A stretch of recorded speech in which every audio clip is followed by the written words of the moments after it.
Messiah is Yahusha or Yahushua. I'll do my best to end all the confusion and debating here. First, let's address Yahusha. Those who call him Yahusha say one of two things regarding why it should be Shah. The first thing they say regarding the name Yahusha is that the correct form of Joshua's name with 6 letters was only found twice, and in later manuscripts, when the Masoretic scribes rewrote the Torah, it was found 216 times with the defective spelling. In other words, the shortened form of his name with 5 letters. So they say the defective form must be right. But we have to look at the spelling a little bit closer. We know that the original 6-letter form of Joshua's name was found in the Dead Sea Scrolls numerous times. Additionally, we know that the Masorite scribes added vowel points to the names. In the book, the Ancient Hebrew Lexicon of the Bible, the author describes what the Masoretes did. The Hebrew text of the Bible was originally written with only the 22 letters of the Hebrew alphabet. About 1,000 years ago, a group called the Masoretes created a system of dots and dashes called nikud and placed them above and below the consonants to represent the vowels. It was discovered in the Dead Sea Scrolls that the 4 Hebrew letters, the al, he, wa, and yud, were used as vowels. The Masoretes removed these vowels, usually the wa and yud, and replaced them with the nikud. In other words, so what the author is saying is that the Masoretes, they removed the wa sound or the W sound and replaced it with the nikud.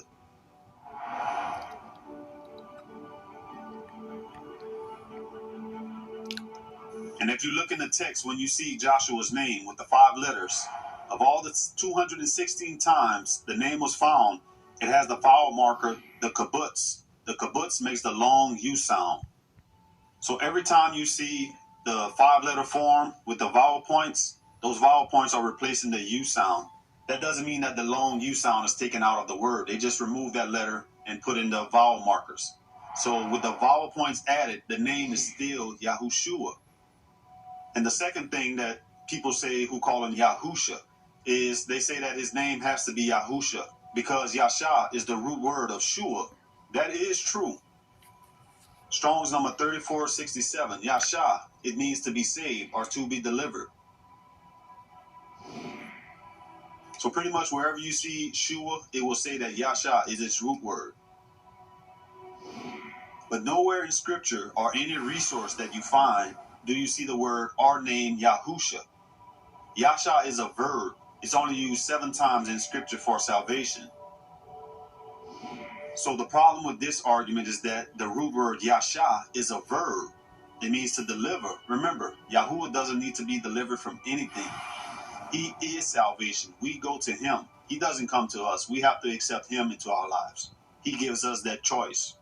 So in other words, because Yasha is a verb, we don't really see it in names. We only see one example of Shah at the end of a name, and that's with Elijah. That's Strong's number 477, which means God is salvation. But remember, this is one example. And if we really dig a little bit deeper, take a closer look at this name, we see why. The name Elijah is the shortened form of Elishua.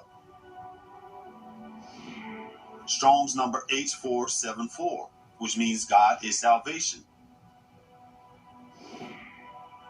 So anytime you see that word Shah and it's used in a name, it turns into the word Shua. Let's dive a little deeper. Let's look at Strong's number 3444, Yeshua. This means salvation. It was used over 65 times in scripture. Moses knew about Yeshua, salvation, because the first time he used it was in Genesis chapter 49, verse 18. Waiting for your salvation, O Yahuwah. Let's look at the word Teshua, which is Strong's number 8668. It also means deliverance, salvation. And also some people who call on Shah also say that it can't be anything with Shua because Shua means cry out. And the Messiah doesn't cry out. They take this from the scripture Isaiah 42, verse 2. He will not cry out, nor raise his voice, nor cause his voice to be heard in the street. But that argument is incorrect because if you take it in context, take that word in context, the word cry out It's Strong's number 6817, which means Tazak. It's not Shua.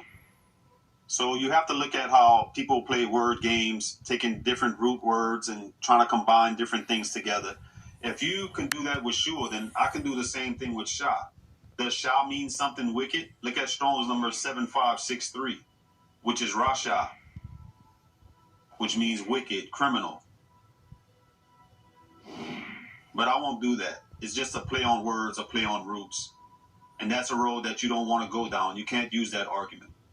And if we look in scripture also, there are many names with Shua at the end of them, meaning salvation. It doesn't mean cry out. Let's look at Elishua again, H474. Abishua, Strong's number H50, my father is rescued. Batshua, Strong's number H1340, daughter of wealth. And Malchishua, Strong's number H444, my king is wealth. Some say also that it can't be Shua because that's a feminine word. That's also false. We saw the names Elishua and Yahshua as masculine names. Look at Strong 7770. Shua, it's a proper masculine name. So with all the evidence presented, we're on the right track with the defense of the name Yahushua, because we saw that Elishua means God is salvation. It's the closest name we have to the meaning of the Messiah's name. Yahuwah is salvation. Again, the scripture says, I have come in my Father's name, and you do not receive me. If another comes in his own name, him you will receive. A newborn baby doesn't know their father's name, but as they mature and learn new information, they begin to understand and comprehend grammar and language. They can identify their father and say his name when asked. And if you've made it to the end of this presentation, you are no longer a babe in the faith. You have a new knowledge. You can now comprehend and understand the truth. All the historians agree that the Hebrew name of so-called Jesus is Joshua. Joshua's name in Hebrew meant Yahuwah is salvation, period. His name was found in the oldest text, the Dead Sea Scrolls, with 6 Hebrew letters. The Masoretes correctly wrote Joshua's name twice with the full 6 Hebrew letters. The other defective 216 times, they replaced one letter, the Wa, with vowel points. Those vowel points, the kibbutz, make the U sound, period. So regardless, if we find the Messiah's name written with 5 letters, his name is still pronounced Yahushua. You can try to put different root words together and say that that's the Messiah's name, but that is leaning on your own understanding. And scripture warns us against that. Trust in Yahuwah with all your heart, and lean not on your own understanding. Let's look at what the authoritative witness says. Moses knew of Yahuwah's name because it was revealed to him in Exodus chapter 34, verse 4. So he cut 2 tablets of stone like the first ones. Then Moses rose early in the morning and went up Mount Sinai, as Yahuwah had commanded him, and he took in his hand the 2 tablets of stone. Now Yahuwah descended in the cloud and stood with him there, and proclaimed the name of Yahuwah. And Yahuwah passed before him and proclaimed, Yahuwah, Yahuwah Elohim, merciful and gracious, long-suffering, and abounding in goodness and truth. Moses knew that Shua meant salvation because it was first written in Genesis chapter 49, verse 18. I have waited for your salvation, O Yahuwah. Remember, Shah being used as the word salvation came much later in scripture. Yasha is a verb, and it means to do something. Yahuwah doesn't have to do anything. He is salvation. And finally, Moses is the person who changed Joshua's name from Hosea to Yahushua. These are the names of the men whom Moses sent to spy out the land.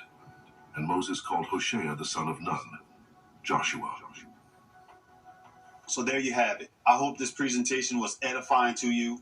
This presentation was over 10 years in the making. This was 10 years of research to arrive at these conclusions, not to mention the many hours of production and editing that went into presenting this material in an entertaining and informative fashion. This was presented not as the final and authoritative truth, but to plant a seed in your mind, to begin searching out the truth. I want you to pray to Yah and seek his face for all wisdom and understanding. I planted the seed. Yah will do the watering and will make it grow. If you are a truth seeker, then you and I can agree on this. Yahushua was descended from the Hebrew people. He was a Hebrew Messiah. He was not Greek, nor a European Messiah. He came from the bloodline of Shem, the tribe of Judah, the house of David.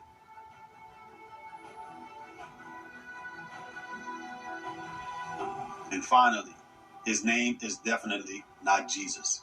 Yahushua said the hour is near where the true believers will worship the Father in spirit and in truth.